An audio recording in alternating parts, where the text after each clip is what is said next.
as you were going through gunnery school, I think I told you before, everybody's a gunner except pilot and co-pilot. Yeah. And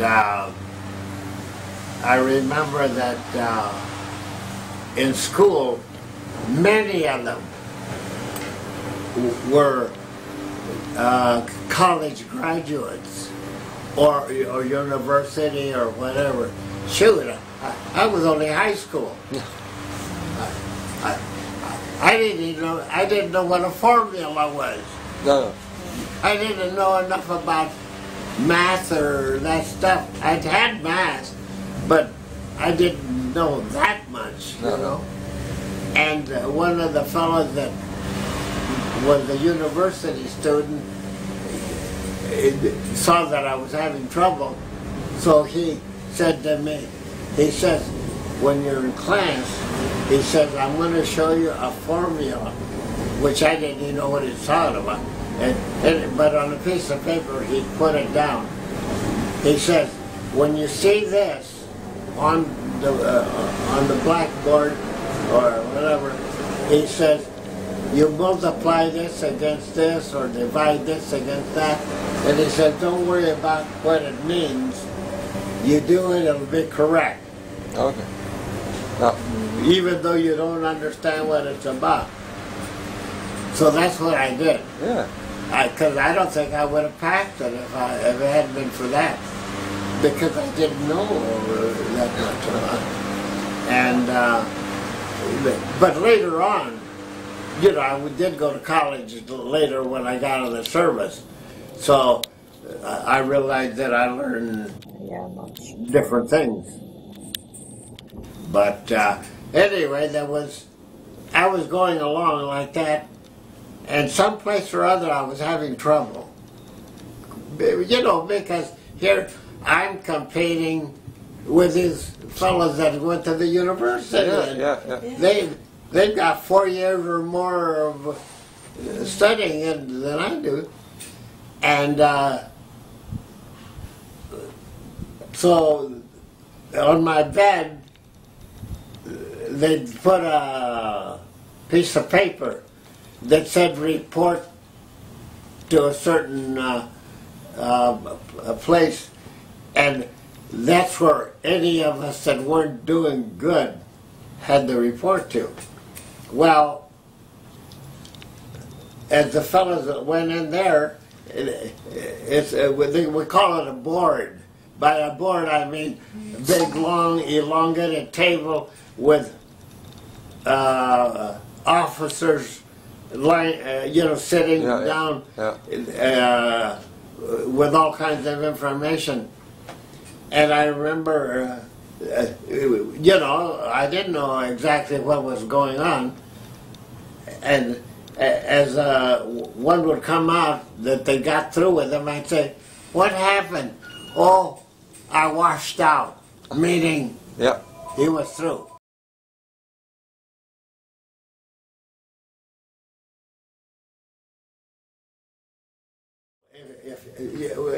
When you say washed out, it means you're through with that. Yeah. And because there was so many thousands of fellas, they only got the one chance. One chance, yeah. You didn't, in civilian life, you can repeat it, you got the money, you can keep going forever for pilot training or whatever, but not in the service. You're a cadet and you make a boo-boo or whatever, that's it. That's it. And that's why some of them that were gunners, they had gone in for pilot training and washed out. But they still wanted to fly, so they became gunners. They became gunners, yeah. Yeah. Others became navigators or bombardiers, depending on what the deal is. Yeah. But everyone that was coming out was washing out. Oh. I mean, they weren't even becoming bombardiers or nothing like that. Nothing. They were washing out, which meant infantry. Oh. In reality, It's not as bad as you think. And I'll tell you why. Because in the infantry, even though you're going, you know, you're walking, yeah, on land. to where you're going with your machine gun or whatever it is, let's say you get wounded. Your buddies will either try to carry you back or a medic will try to help you. On an airplane, there's nobody to help you except yourself and your crew. Yeah. Yeah, yeah. You can bleed to death there. See? Yeah, I know. So in other words, even though people say, I mean, soldiers would say, oh, I don't want to go to the infantry, it's got as good points compared to some of our deals in the flying part. Yeah, yeah. We're freezing up there at 75 below zero and stuff like that. Yeah, below zero. Whoa. Yeah. And in a glass like me in the turret. Oh, that's mad.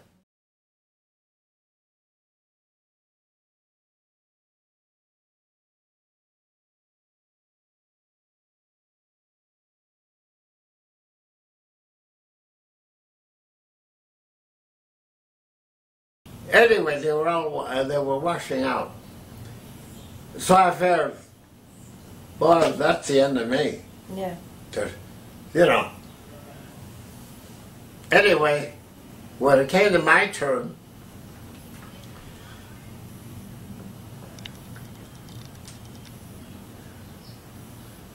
they told me that my instructor, and I don't know what, well, of course you have the instructor for the gunnery part, instructor for ground firing. You learn to fire from a standing position to a stationary target, Yeah. from a moving position to a moving target, you know. Because in the air, anything can be happening. And anyway, he said, your instructor and these other ones have all said that you're a good student. And orally, you've passed everything. But written, you haven't done so good. Oh. But orally, you've passed everything. In fact, we're going to test you orally right now again. And they did. And they said, you passed again. He says, now, how badly do you want to be a gunner? Since you've never been one, and you don't know how dangerous it is, I said, oh, I'd like to be one. And so he says, well, you'd have to be going not only to the regular class, but a lot of extra hours besides that. Yeah. Are you willing to do all that? I said, sure. Sure. Yeah. So they allowed me to do it. Okay. Yeah. For several nights, you will have a chance to get used to different kinds of turrets mounted on test stands. You will move the guns as if you were tracking an enemy fighter. The feel of the controls will become easy and natural. By this time, you will be ready to start firing guns at moving targets.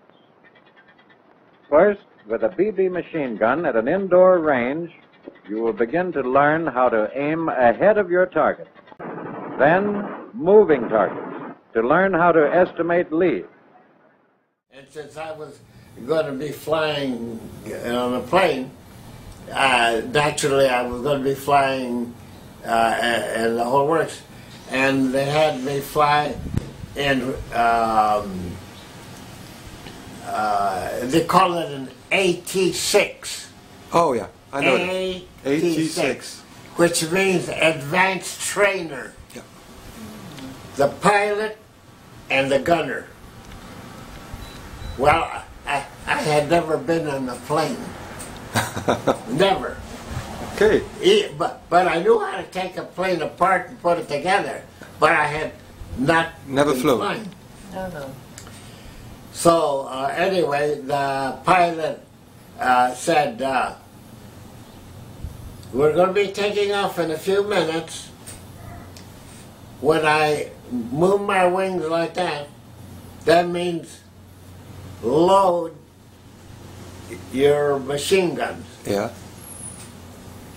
When I do it the second time, commence firing. Okay. So remember, I've never been in the air. Here we are, ready to take off. So we're going down the runway. Not yet. We're not in the air yet. We're just running down the air. Runway, yeah. Well, as we're going down the runway, the air hits the wings just right, and they go. And it will. And then I you- load my machine guns. Yeah.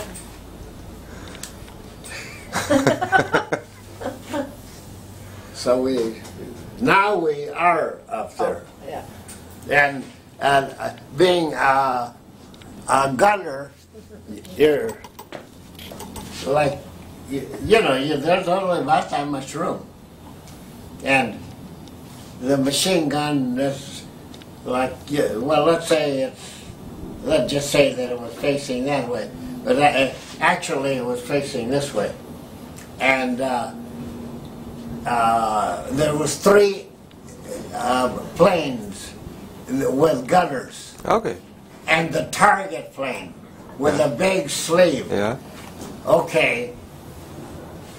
It had to approach a certain distance before you start firing. Okay. Well, where we were at, we were the furthest back. The sleeve was no longer than my finger. I figured, how did they expect us to hit that thing?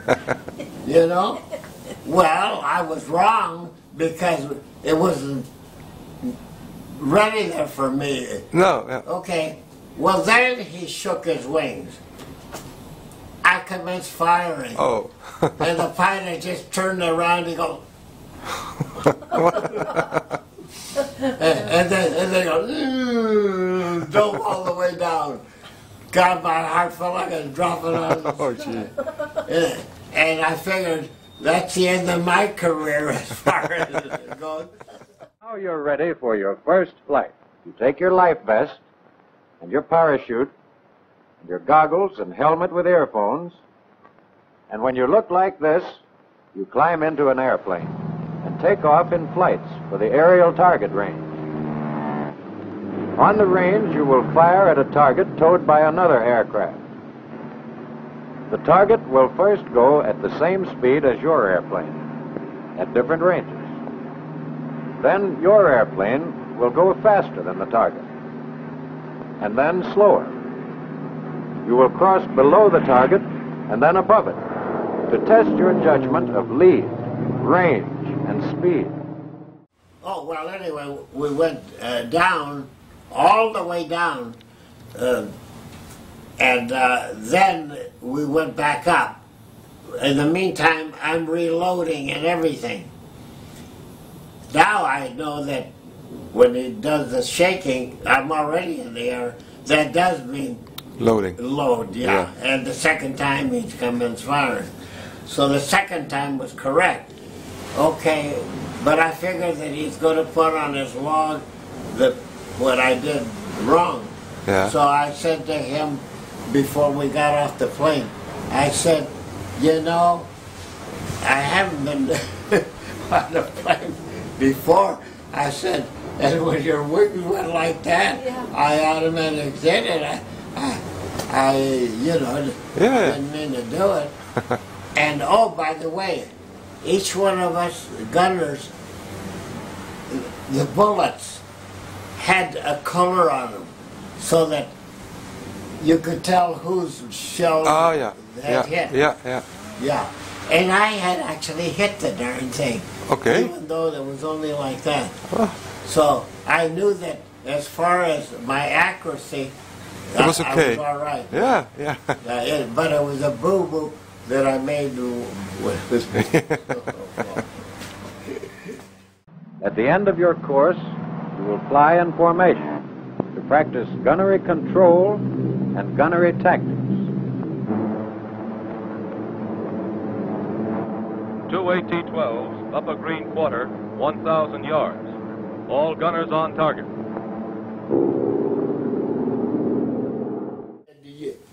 You know, and when you see an enemy plane, you just say fighters at 6 o'clock.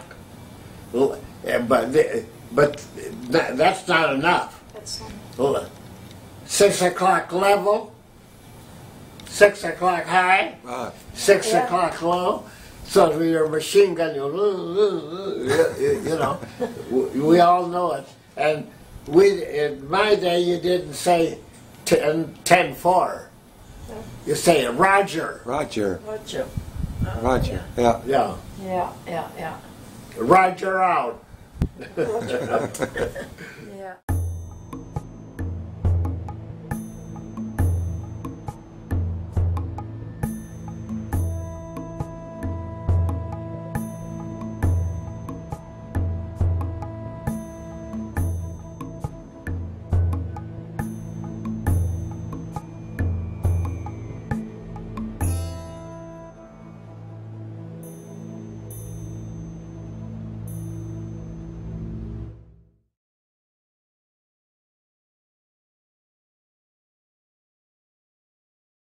Okay.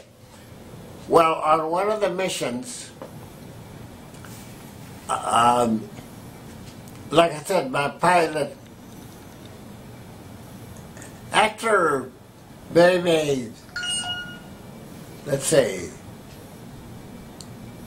after just maybe after the third mission or something, my pilot became elite pilot right away. He was really sharp.